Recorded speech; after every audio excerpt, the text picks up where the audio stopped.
Na verdade, eu vim compartilhar, assim, eu vou meio que me expor, né? Porque eu sou uma pessoa que sofreu muito com isso, mas antes de começar, eu nem vou ficar aqui atrás, porque senão ninguém me vê, né? Porque eu sou alta.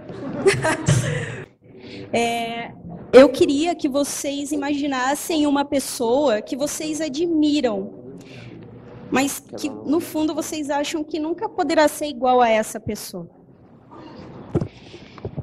Depois vocês vão entender por que essa síndrome do impostor é um mal que nunca sai de moda.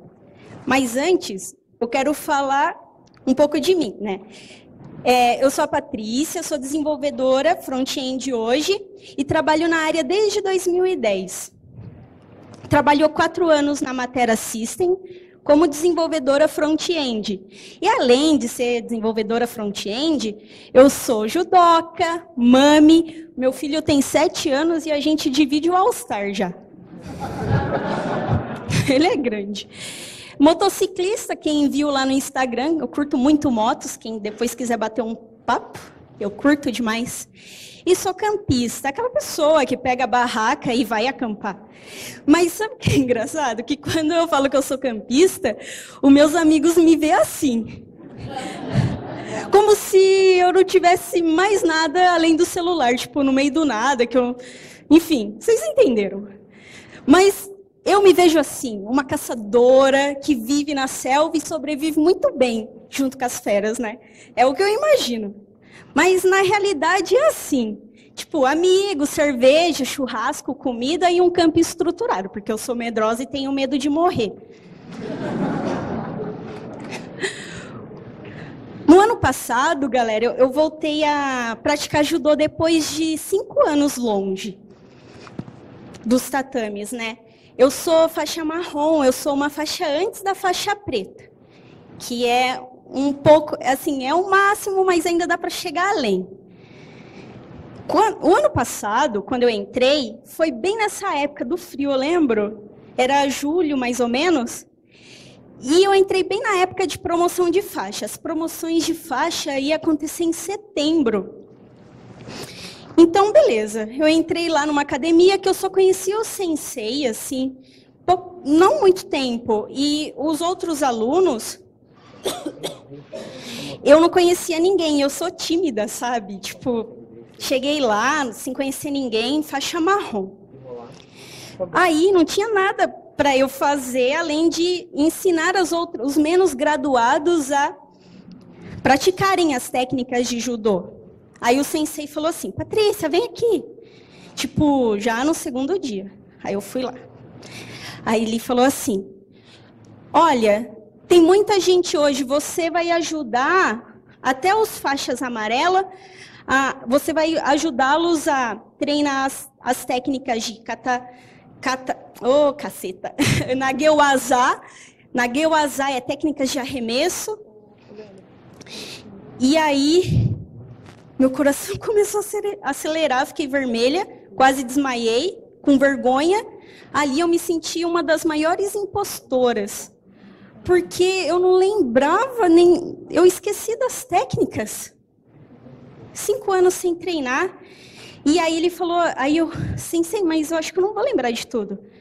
Ele, começa pelo Osotogari, Deoshibarai. São as 2 técnicas que, quando você entra no judô, é a primeira que vocês aprendem. Aí eu falei, sensei, eu não lembro dessas. Na frente de todo mundo. Para quem é tímido, tipo, eu estava me expondo demais. E eu me punia assim, nossa, como que uma faixa marrom não consegue lembrar das técnicas mais básicas do judô? É como se eu te perguntasse quanto que é 1 mais 1 e você não saber responder. Na minha mente eu me punia demais. Para mim parecia mais fácil nem sequer continuar. Eu quero falar dessa síndrome, a síndrome do impostor, no sentido da minha própria identidade. Porque, como eu disse, às vezes eu me sinto como uma impostora. Lógico que com o passar do tempo, depois que eu vi isso, eu vim melhorando. Mas é um treco que volta, sabe? Ainda mais em certos desafios. Mas assim, no contexto como desenvolvedora de software, né? Vou dar uns exemplos, nem faz tanto tempo assim.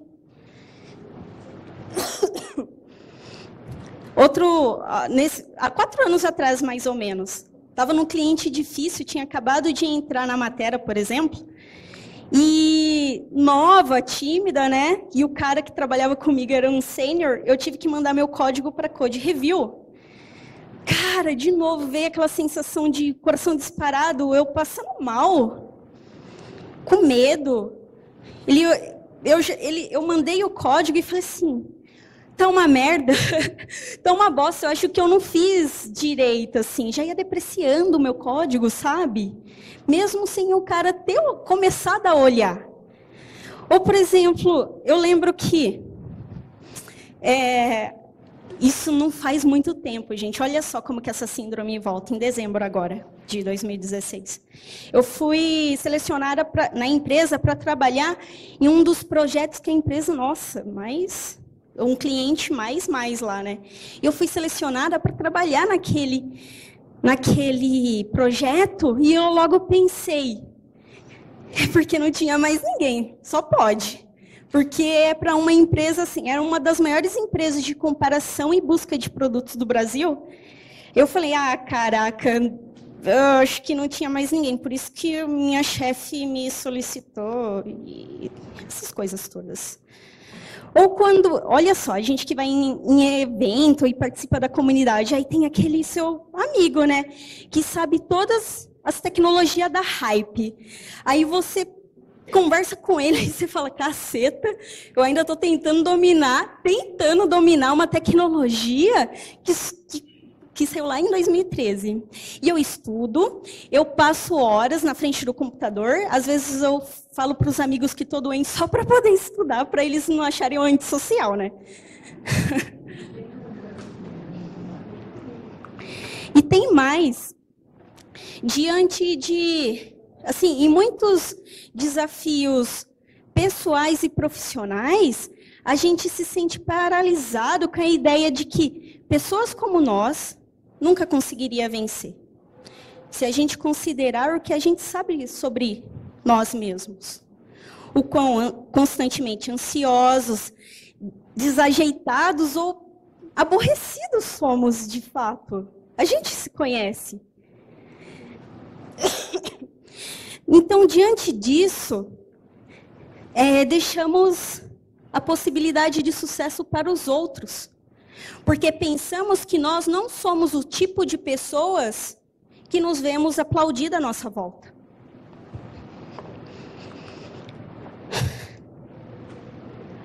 Isso para mim foi muito difícil de aceitar.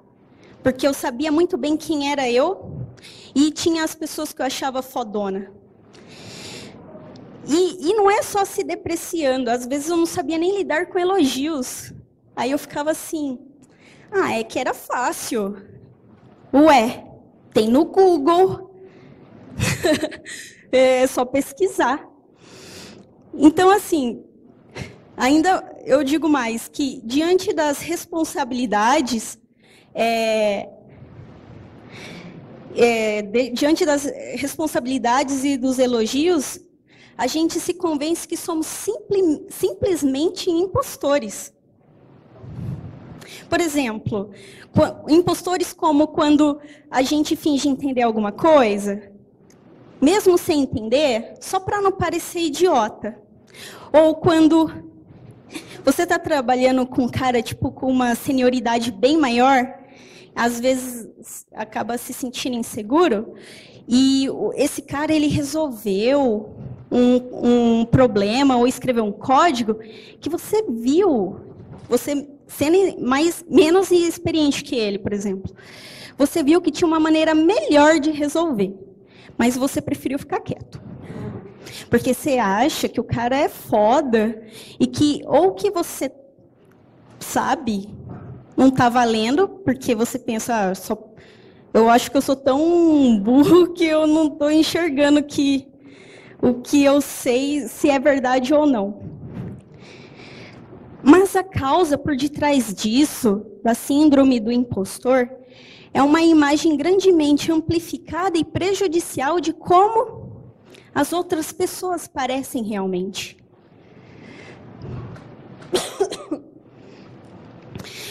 A gente se sente... Desculpa. Viu que é andar de moto no frio? Aí o que acontece? Que não eu estava falando, mas a causa por detrás da síndrome do impostor é uma imagem grandemente amplificada e prejudicial de como a gente vê as outras pessoas, né? A gente se sente impostor não apenas porque tenhamos defeitos únicos, mas também porque não conseguimos imaginar os defeitos que os outros têm. A galera tem uma imagem mais ou menos, uma superfície mais ou menos polida. E parece que às vezes você não consegue imaginar o que o outro tem de angústia, né? O que nos impede de ser mais confiante no trabalho é muitas vezes uma sensação de que somos diferentes daqueles que conseguem, sabe? Parece que a gente não consegue subir a mesma escada que eles. E muitos de nós sofremos desnecessariamente da síndrome do impostor, que eu disse que é um mal que nunca sai de moda, porque é um padrão que foi descoberto na década de 70 por uma psicóloga chamada Pauline Clancy. Pessoas de alta performance também sofrem disso. E muitas vezes você ter uma carreira invejável, você ser bem-sucedido, não é garantia de realização pessoal ou profissional. Essas pessoas que sofrem dessa síndrome, elas têm um intenso sofrimento. E tudo que acontece de bom na vida delas, elas falam que é sorte ou coisa do acaso, sabe? Quem sente... valeu. Pra quem tá com a garganta seca, tossindo, tem um monte aqui também, mas beleza.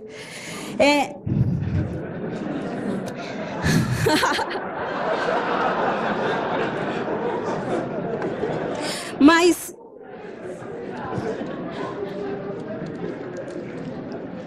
Desculpa.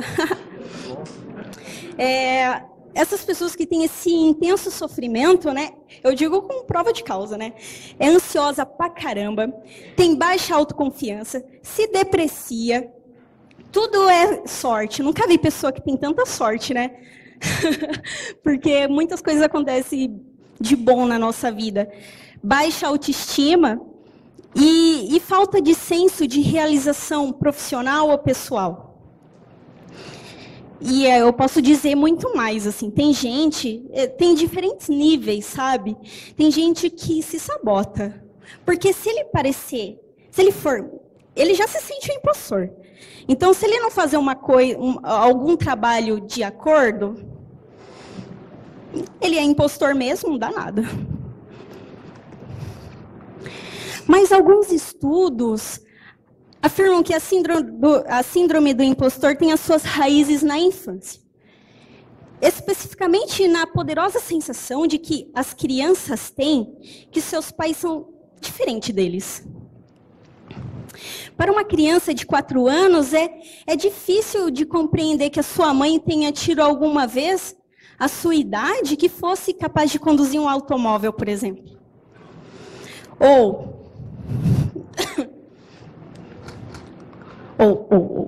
Ou que pudesse viajar de avião com seus colegas, ou de dizer ao jardineiro o que fazer para o meu filho, ou de decidir a hora de ir para a cama. A distância de status parece absoluta e inalcançável.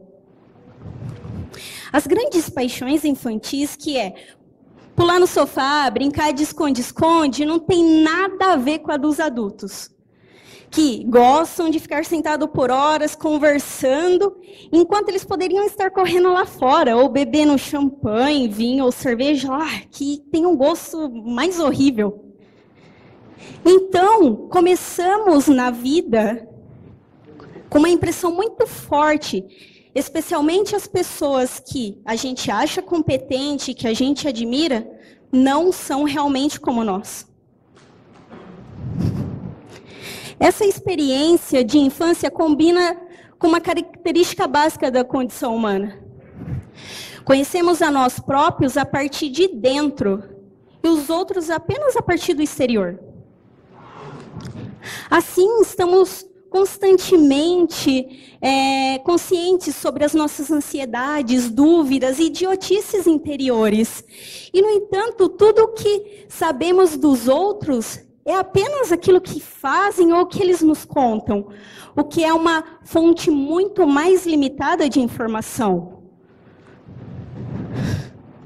Isso nos leva, muitas vezes, a concluir que somos incapazes de conseguir ser felizes, inteligentes, bem-humorados e brilhantes e sem grandes problemas como o outro. Mas, na verdade, está longe disso.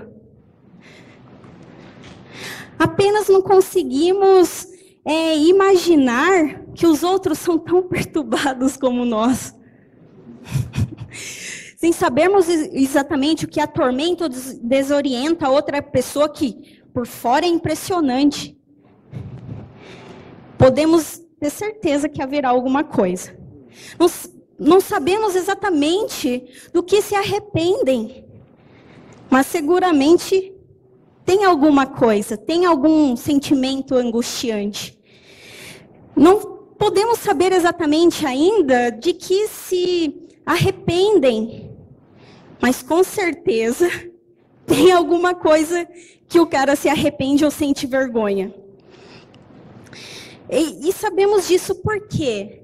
Porque vulnerabilidades e compulsões não é uma maldição que recai apenas sobre nós. É uma característica básica da condição humana, do equipamento mental humano. A solução para a síndrome do impostor, na minha opinião, é fazer um ato de fé. Temos que acreditar que as outras mentes funcionam essencialmente da mesma maneira que a nossa. E sabemos, e ainda, é um ato de fé porque nós temos que aceitar que a maioria do que sentimos e somos, especialmente as partes mais embaraçantes, lascivas, vai falar que vocês nunca tiveram pensamentos lascivos, terão um equivalente em todos nós. Com certeza, são traços que têm parecido com os nossos. E agora sabendo disso, agora a gente tem um problema, né? Como que a gente pode enxergar que as nossas vulnerabilidades não devem nos impedir de fazer o mesmo que as pessoas que a gente admira? Tinha um filósofo francês que escrevia no século XVI, um Montaigne, Michel de Montaigne. Ele pode ajudar a gente a entender isso. Ele escrevia divertidamente aos seus leitores, lá no século XVI, que os reis e filósofos, eles cagam, da mesma maneira que as damas. O que Montaigne queria dizer é que, apesar da evidência sobre o cagar, né? É difícil a gente imaginar que essas pessoas que a gente admira, ou que a gente exalta, senta literalmente no trono, quero dizer, no vaso sanitário. É difícil a gente imaginar, graças a Deus, essas pessoas nessas posições. Enquanto que nós estamos naturalmente bem por dentro das nossas atividades digestivas, né? Portanto, nós construímos uma ideia muito cruel, assim, que nós não podemos ser essas pessoas, não podemos ser reis, filósofos ou as damas. E a gente consideraria que a gente só, se a gente se colocasse no lugar deles, que a gente ia ser só impostores. Simplesmente, assim, a gente ia achar isso. O exemplo de Montaigne é bom, sabe por quê? Porque, apesar da falta de evidência que existe, né, sobre o cagar, que nem eu falei ali. A gente tem certeza seguramente de que essa classe de pessoas tem que defecar da mesma maneira que nós. Não tem como, não tem história, né? E a gente, o Montaigne poderia ter dito também, assim, isso serve para quê? Deixa eu voltar um pouco. Eu falei que seguramente eles têm que defecar. Se a gente estender isso para a área psicológica, é a mesma parada. O Montaigne poderia ter dito assim, ó, que os reis, os filósofos e as damas, eles têm pensamentos angustiantes e certos sentimentos de inadequação, sabe? Que por diversas vezes eles podem esbarrar em cadeiras, ter os pensamentos angustiantes e lascivos também. E se a gente atualizar esse exemplo, né, para os dias de hoje, por exemplo, apresentadores de TV, ou CEOs, ou, sei lá, advogados, vocês acham que eles também não sentem certos sentimentos de inadequação? Que a qualquer momento eles não podem sucumbir à pressão? E que se arrependem de certas decisões com vergonha? Nós admiramos, né? Será que eles não têm todo esse sentimento ruim? Então, assim, tal como cagar, esses sentimentos, eles não são o que nos separa deles. Esses sentimentos, essas fragilidades, não devem nos impedir de ser como eles. Se a gente estivesse no lugar deles, nós seríamos apenas simplesmente normais. Fazer um ato de fé sobre o que as outras pessoas são na realidade ajuda-nos a humanizar o mundo. Sabe por que eu digo isso? Porque se você não tem essa síndrome, e eu vou falar de um caso de um cara que ele trabalhou comigo, ele era coordenador, e ele pegou e pediu para mim, há 2 anos atrás, falou assim, ô Paty, você queria uma prova de front-end para recrutamento aqui na matéria, para a gente submeter para os candidatos? Eu falei assim, eu faço, mas eu não manjo muito. Ali ele falou assim, ele deu praticamente um grito no escritório, ele, para!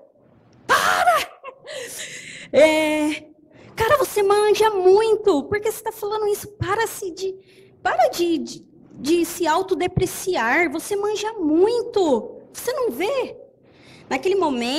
Foi naquele momento que eu parei e fiquei, sabe, reflexiva. Eu falei, puta, é verdade, e é até feio eu ficar falando isso, né? Tipo, eu tava ali, não era por acaso, eu tava aprendendo, estudando muito sobre front-end há muito tempo atrás e trabalhando, tipo, há muito tempo com front-end. Eu não tava ali enganando ninguém, né?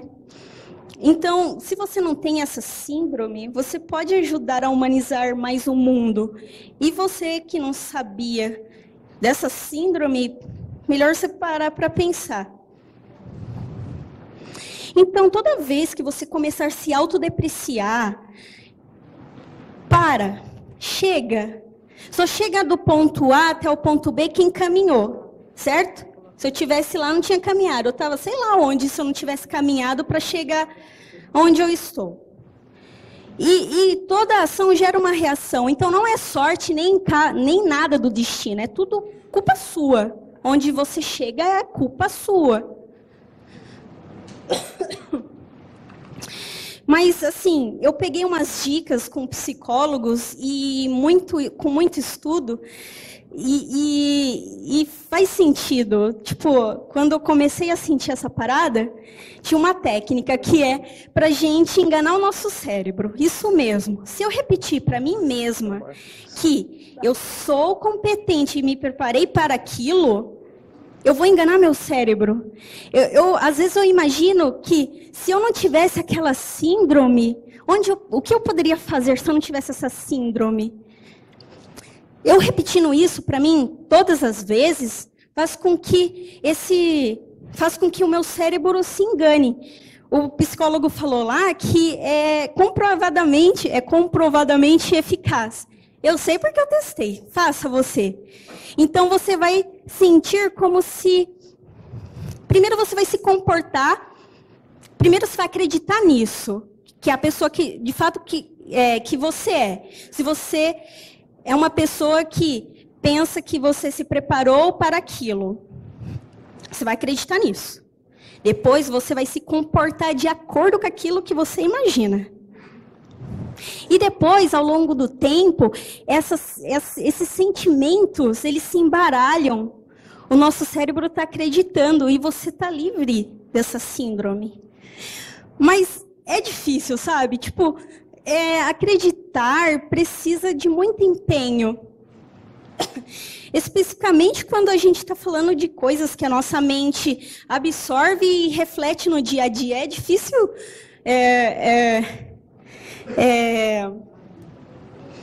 praticar isso. E sabe uma coisa que eu sempre imagino, que eu falo para mim, que tem muito poder para mim, é que a gente passa milhares de anos sem nascer. Acho que vocês já ouviram isso. A gente passa milhares de anos sem nascer e poucos anos vivos. E mortos pela eternidade, para ficar com esse sentimento? Me poupe, não dá, né? A vida é muito bonita para ficar triste dessa forma, né? Então, assim, tudo que eu quis dizer é que quando, por exemplo, vocês encontrar o CEO, o cara foda, o manjador, de fato, você está a encontrar o cara foda, o manjador, o CEO? Está, mas... Lembre-se, apesar das evidências físicas, a gente está encontrando alguém que é essencialmente parecido conosco e que isso não deve nos separar da realização e do sucesso. Bom, eu sei que é muito difícil praticar isso, mas eu sei que vocês têm muita persistência e vão fazer isso. Então... o que eu peço para vocês? E para mim, viu, Patrícia? Para você também, que isso aí vira e mexe. Toda vez você vai olhar para si, vai assumir as rédeas da sua vida e vai continuar na caminhada tão linda que você já está fazendo. É isso aí, pessoal, que eu queria compartilhar com vocês. Valeu.